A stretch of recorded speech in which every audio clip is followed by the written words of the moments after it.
Bonjour, je suis ravie de vous retrouver aujourd'hui sur les ateliers de Nelly. Aujourd'hui, on va bien s'amuser parce qu'on va faire un mini-album extra simple et franchement, il en jette. C'est un mini-album comme on les aime. On peut y inclure de 5 à 15 photos. Il est vraiment pas difficile à faire et le résultat est waouh! Lorsqu'on le déplie, les photos s'animent. On adore ça, les albums pop-up. Je m'appelle Nelly, je suis démonstratrice Stampin' Up et toutes les semaines sur cette chaîne, je vous offre des tutoriels, conseils et astuces pour que vous développiez votre créativité tout en vous amusant. Allez, je vous le montre ce joli petit album. Voyez, il est de petite taille, donc ne nécessite pas trop de matériel. Il se ferme avec une ficelle et lorsqu'on le déplie, toutes les photos apparaissent. Il comprend 2 petits feuillets. Sur l'une, les photos apparaissent lorsqu'on tire vers le bas. Sur l'autre, les photos apparaissent lorsqu'on tire vers le haut. Allez, je vous invite à faire ce mini-album avec moi. On va commencer par présenter la collection de papier qui m'a inspiré ce joli petit album. Il s'agit de la collection Stampin' Up autour des murs. Cette collection est vraiment magnifique. Vous savez comment j'aime le doré. Il y en a à profusion sur cette collection-là. Elle est très automnale et donc convient très bien à cette période de l'année et aux photos que vous aurez prises. La collection comprend un set de tampons qui s'appelle Beauté de demain et un set de die qui est magnifique puisqu'il permet de faire des feuillages. Elle comprend également ces feuilles de velin scintillant, donc c'est du papier calque, du papier velin légèrement iridescent qui est magnifique. Je vais également utiliser 2 feuilles de papier A4 de couleurs assorties à la collection. Donc, les couleurs sont fruits des bois pour le violet, cidre à la cannelle pour le brun. Pour ces 2 feuilles A4, je vais faire exactement la même chose. Je vais d'abord les tailler à 29 cm dans la longueur.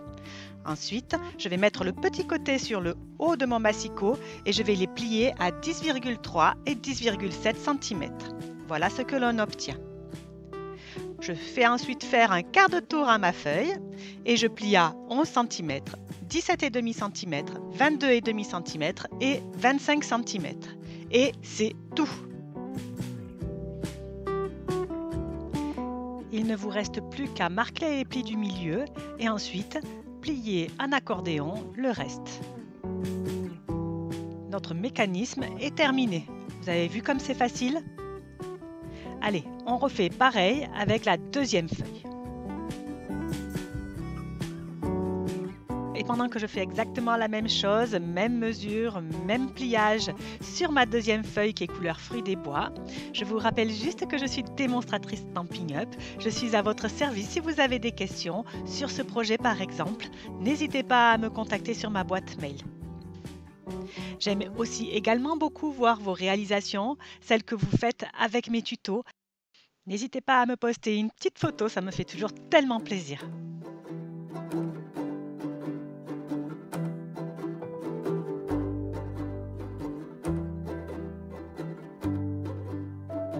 Et nous nous retrouvons comme ça avec nos 2 pages qui se déplient. Je vais en mettre une avec le pliage vers le bas, l'autre avec le pliage vers le haut. Et je vais les coller l'une sur l'autre comme je vous montre dans la vidéo. Moi j'adore utiliser la colle scotch verte. Maintenant faites avec la colle que vous préférez. Si vous préférez utiliser du double face, ma foi, ça convient aussi très bien. Et voilà ce que l'on obtient, notre structure est quasiment terminée. Il nous manquera juste qu'à mettre un petit morceau de papier sur la couverture. Pour cela, je plie un morceau de papier de 10 par 15 cm à 10 et 11 cm. Il ne me reste plus qu'à le coller sur la couverture. Et ensuite, on en arrivera à la partie décoration, la partie que je préfère. C'est ce qu'il y a de bien quand on fait des projets un petit peu simples comme ça. Ils ont tout de même beaucoup de charme et en plus, il nous reste plein de temps pour procéder à la décoration, à la mise de nos photos. C'est vraiment ce que j'apprécie le plus. Pour décorer la partie intérieure, j'ai utilisé des morceaux de papier imprimé. Donc les plus grands en haut font 5,5 par 10 cm, ceux du milieu font 3,10 cm et ceux du bas font 3,5 par 10 cm. Une petite astuce, n'ouvrez pas vos pages tout de suite, décorez d'abord la partie visible de l'album. Ça vous permet de ne pas faire des juxtapositions disgracieuses. Lorsque vous saurez quelle photo vous voulez mettre au premier plan, vous pourrez ensuite cacher les autres à l'intérieur. J'ai découpé dans un papier couleur cuvée de cassis le feuillage qui est magnifique.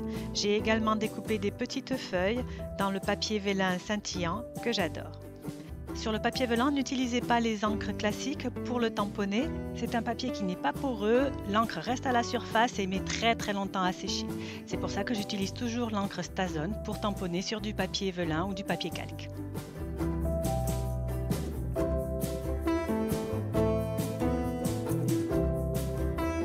Et voilà ce que l'on obtient, de jolies décorations pour mettre sur notre mini-album.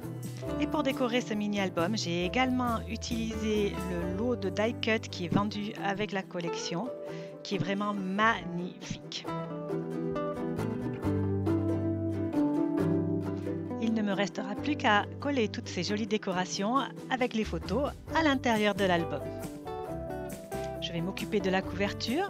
Je trouve que ce feuillage est vraiment magnifique. En plus, il est tellement de grande taille que je peux utiliser le même et le mettre à plusieurs endroits dans mon album.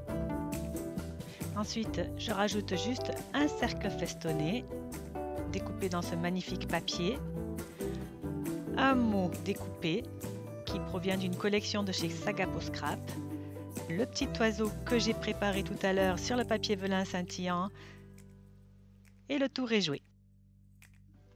Pour fermer l'album, j'utilise une ficelle que je vais coincer à l'arrière avec un petit morceau de papier imprimé.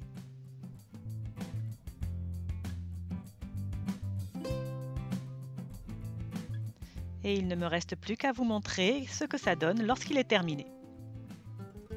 Les photos que j'ai utilisées sont les photos d'une randonnée que nous avons fait cet été pendant les vacances avec mon mari et mes 2 filles.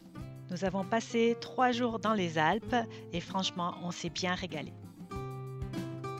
Voyez comme le mécanisme est sympa, c'est tout simple, mais c'est pas grave, c'est super sympa, on adore, ça donne un petit peu de volume à nos photos, c'est très agréable. J'espère que ce projet vous a plu, n'hésitez pas à le faire et le refaire chez vous si c'est le cas, envoyez-moi des photos, c'est vraiment top. N'oubliez pas de mettre un petit pouce en l'air ou de vous abonner si vous ne l'avez pas déjà fait, ça me fait toujours super plaisir. Je vous retrouve la semaine prochaine sur les ateliers d'Eneli pour un nouveau tuto scrap ou carterie. À la semaine prochaine, portez-vous bien!